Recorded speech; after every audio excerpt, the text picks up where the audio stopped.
നമസ്കാരം, ഓപ്പൺ ന്യൂസിലേക്ക് സ്വാഗതം. ഇന്നത്തെ പ്രധാന വാർത്തകളിലേക്ക്. ആഗോളതലത്തിൽ ക്രൂഡ് ഓയിൽ വില ഉയരുന്ന സാഹചര്യത്തിൽ എണ്ണ കമ്പനികൾ മെയ് 15 മുൻപ് പെട്രോൾ, ഡീസൽ വില വർദ്ധിപ്പിക്കാൻ സാധ്യത. തമിഴ്നാട്ടിൽ പ്രതിസന്ധി. എടപ്പാടി പളനിസ്വാമിയെ മുഖ്യമന്ത്രിയാക്കണമെന്നാവശ്യപ്പെട്ട് കത്ത്. സംസ്ഥാനത്ത് ഇന്ന് 9 ജില്ലകളിൽ മഴ മുന്നറിയിപ്പ്. ഒറ്റപ്പെട്ട ശക്തമായ മഴയ്ക്കുള്ള സാധ്യതയെന്നാണ് പ്രവചിക്കപ്പെട്ടിരിക്കുന്നത്. കൊച്ചിയിൽ യുവതിയെ കത്തികാട്ടി പീഡിപ്പിക്കാൻ ശ്രമിച്ച കേസിലെ മുഖ്യപ്രതിയും പിടിയിൽ. അറസ്റ്റിലായത് അരൂർ സ്വദേശി സഞ്ജയ്. ഗൂഗിൾ സെർച്ചിൽ താരമായി വിജയ്.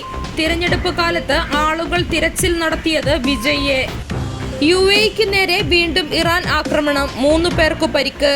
2 ബാലിസ്റ്റിക് മിസൈലുകൾ നേരിട്ടതായി UAE.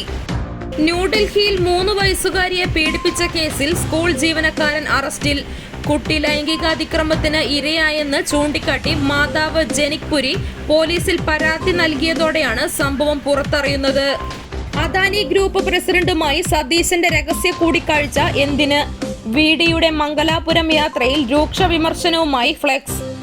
സജിയുടെ പുരയിടം കുഴിച്ചുള്ള പരിശോധന ഇന്നു തുടരും. 2018 കാണാതായ സജിയുടെ അച്ഛനെ കൊന്നതെന്ന സംശയത്തിൽ പോലീസ് നീക്കം. പാർട്ടി തീരുമാനത്തിനായി കാത്തിരിക്കുന്നു. ആളെ കൂട്ടി പ്രകടനം നടത്താൻ കഴിയുമായിരുന്നു. പാർട്ടി ലൈനിലെന്ന് RC പക്ഷം. മുസ്ലിം ലീഗ് പിന്തുണയില്ല. വിജയിയുടെ സത്യപ്രതിജ്ഞ അനിശ്ചിതത്വത്തിൽ.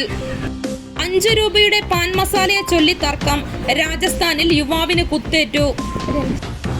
തൃശൂരിൽ മുഖം മറച്ചെത്തിയ ആൾ യുവാവിനെ ചുറ്റിക കൊണ്ട് തലക്കടിച്ചു വീഴ്ത്തി. പ്രതി സൈക്കിളിൽ രക്ഷപ്പെട്ടു. ഓഫർ കഴിഞ്ഞു, ഇനി കളി മാറും. AI ക്യാമറ പിഴയടിക്കാത്തവർക്ക് വരുന്നത് 8ന്റെ പണി. കരിമ്പട്ടികയിൽ ഉൾപ്പെടുത്താൻ തീരുമാനം.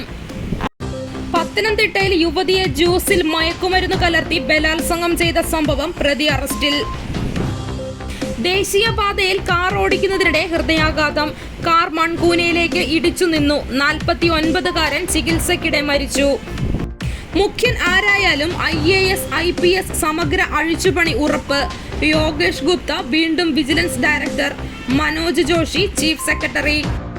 കൈകാലുകൾ കെട്ടിയിട്ടു. വായിൽ രക്തം പുരണ്ട തുണി തിരുകി. IPS ഓഫീസറുടെ ഭാര്യ വീട്ടിൽ കൊല്ലപ്പെട്ട നിലയിൽ. സംഭവം ഹൈദരാബാദിൽ. CPIM അണികൾ ക്രോസ് വോട്ട് ചെയ്തു. സാധാരണക്കാരുടെ പൾസ് മനസ്സിലാക്കാൻ LDFന് കഴിഞ്ഞില്ല. തുടർച്ചയായി ഭക്ഷ്യവിഷബാധ ഉണ്ടായത് ചോദ്യം ചെയ്ത വിദ്യാർത്ഥികളെ ഹോസ്റ്റലിൽ നിന്ന് പുറത്താക്കി. പന്തളം ഇടപ്പോൺ ജോസ്കോ നഴ്സിംഗ് കോളേജിനെതിരെ പരാതി. കണ്ണൂരിൽ പോലീസ് ജീപ്പ് മോഷ്ടിച്ചു. പോലീസ് ജീപ്പുമായി കടന്നുകളഞ്ഞ പ്രതിയെ നാട്ടുകാർ പിടികൂടി. അതീവ സുരക്ഷാ മേഖലയായ IG ഓഫീസിന് സമീപത്ത് നിന്ന് സൈബർ സെല്ലിന്റെ ജീപ്പായിരുന്നു ഇയാൾ മോഷ്ടിച്ചത്. ഇടുക്കിയിൽ വിവാഹ സൽക്കാരത്തിനിടെ അടി. വരന്റെ അളിയൻ ഉൾപ്പെടെ 8 പേർക്ക് പരിക്ക്. LPG വില വർധന. ഹോട്ടൽ ഭക്ഷണ വില കുതിച്ചുയരുന്നു. ചായയ്ക്ക് 4 രൂപയും ഊണിന് 30 രൂപയും കൂടി. കോളയാട് പുന്നപ്പാലത്തെ MP ഫിലിപ്പ് നിര്യാതനായി.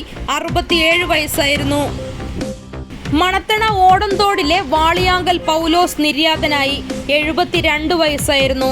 സംസ്കാരം നാളെ ഉച്ചകഴിഞ്ഞ് 3 മണിക്ക് ഓടന്തോട് സെന്റ് സെബാസ്റ്റ്യൻ ദേവാലയ സെമിത്തേരിയിൽ. ഇന്നത്തെ സ്വർണം വെള്ളി നിരക്കുകൾ.